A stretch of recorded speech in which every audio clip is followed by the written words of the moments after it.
Hey, times are crazy.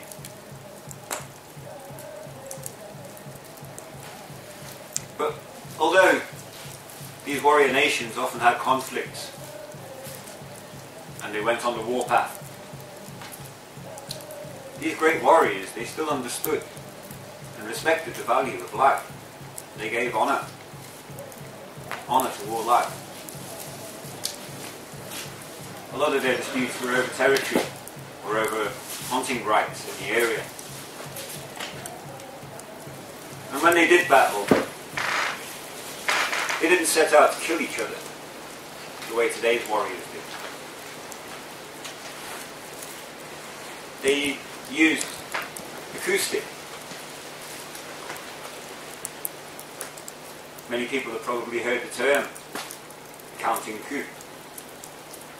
It's because it was the most honourable act on the battlefield was not to kill, but to simply touch with this stick. And great honour was given to those who managed to accomplish this. A lot of the wars were show of strength and show of skill. If a warrior did take another's life, he would enter a 4-day ceremony, praying for the soul of the life that he's taken, given that soul's strength to make the journey to the next life.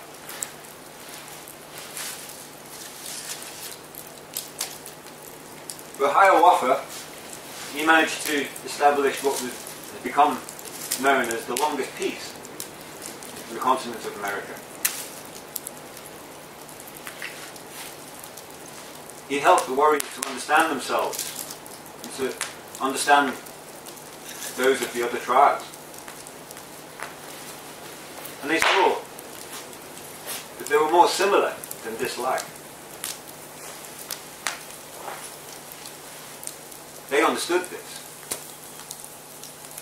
In that deeper understanding, he managed to help them to eradicate all anger.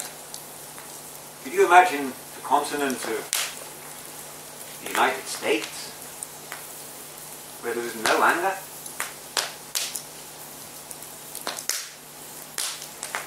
Imagine walking through the streets of New York City amongst all that hustle and bustle of the high population of the city, where everybody was friendly to each other and nobody was angry. And then look at the bigger picture of the whole continent. All the people were like this. And they maintained it for 200 years until the white man came. This was largely due to the understanding that reactions will depend upon your own individual spiritual values. And finding yourself within this wheel, understanding that the decisions that you make and the reactions that you have depend upon your spiritual value. There can be no anger. There can be no anger to somebody who's doing something to you. It depends on how you react. You can't blame somebody else for how you feel. Because it doesn't matter what they do to you. If you have fortitude, if you have that trust in the Great Spirit, if you have the understanding that the things that appear physical to us are not waves of energy.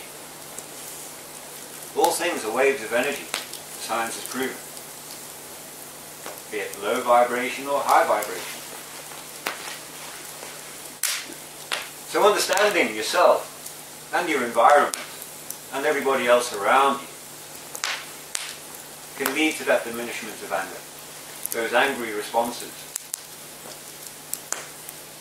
This is the peace that Black Elk speaks of, that true peace within. We're all responsible for our own journey here on the earth. We cannot go blaming others. Or have we given over our responsibility to the others for our happiness?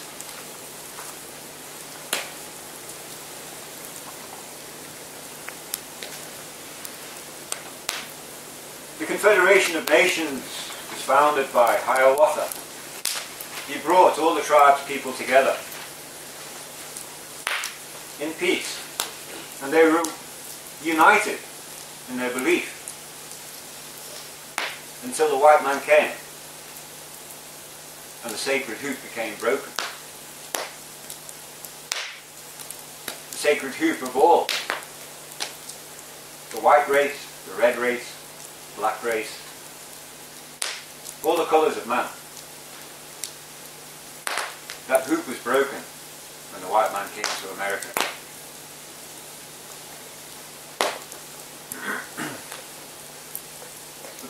Are there any instructions for living?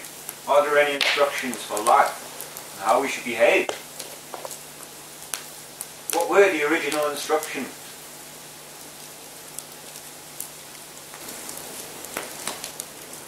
Well, we know the white race, they teach Christian teachings, and they were handed 10 commandments by God up in the mountains.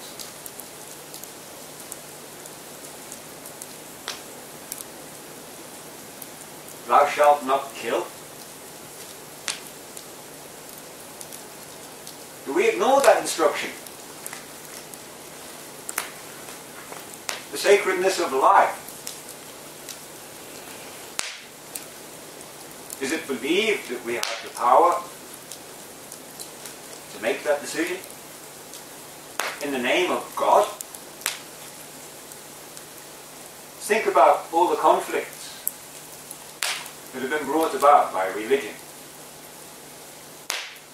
We even have conflicts now, raging on, amongst indigenous people or amongst the white brothers, the imperialist brothers of the British Empire.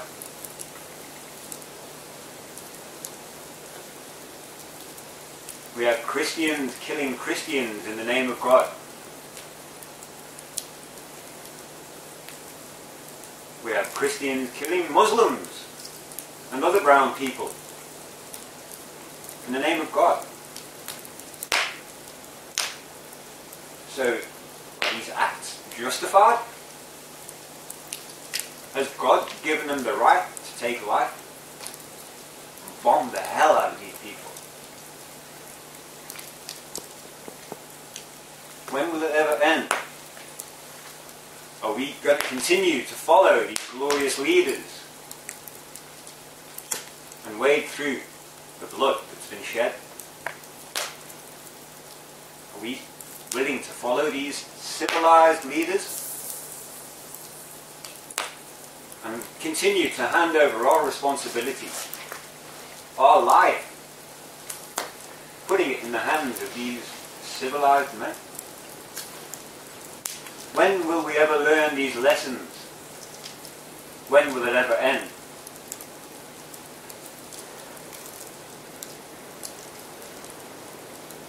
Good instructions for living that are followed by the red men, the red nation.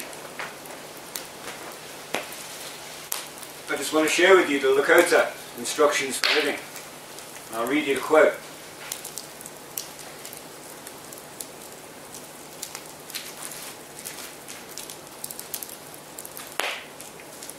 They read as, friends, do it this way. That is, whatever you do in life, do it with the very best that you can. With both your heart and your mind. And if you do it that way, the power of the universe will come to your assistance. If your heart and mind are in unity. When one sits at the center of the hoop of the people, one must be responsible because all creation is related. The hurt of one is the hurt of all.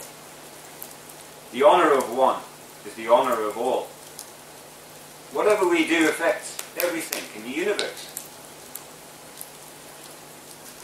If you do it that way, that is, if you truly join your heart and your mind as one, whatever you ask for, that's the way it's going to be.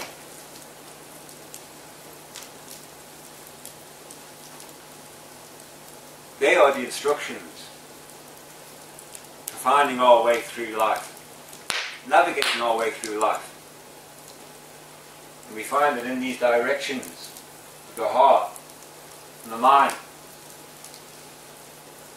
as I said, our decisions, if based upon true spiritual value, can only lead to good actions and therefore good reactions.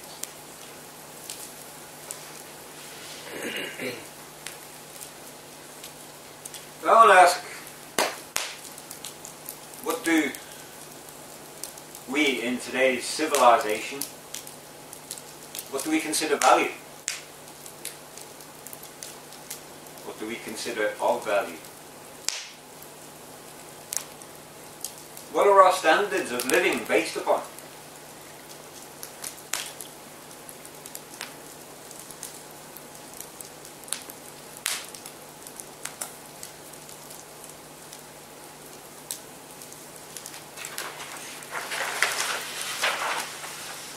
In Lakota, 7 traditional values, the things that are valuable to these Lakota warriors, but also found in the wheel. As I said, we find fortitude in the trust of the Great Spirit. We find that strength, that quiet, resilient strength. It's found in the East, the dawn of the day. Generosity, the life-giving and growth that we find in the summer, where the sun and the moon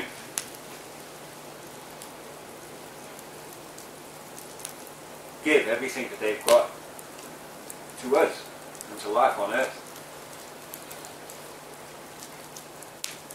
The physical courage to rise up and defend these values, found in the physical part of the wheel in the West. Wisdom is found in the North, when we've gone around and acquired the knowledge.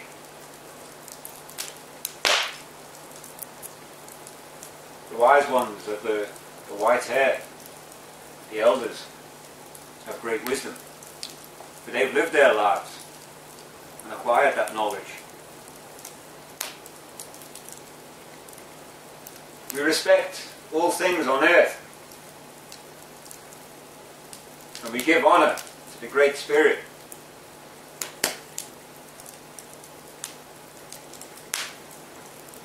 When we sit at the centre of the hoop, we do so humbly, surrounded by the greatness, and knowing that we are no greater than anything else on this earth. These are the 7 traditional values of the warriors of the Lakota. The values that are constructive to the character of the warrior.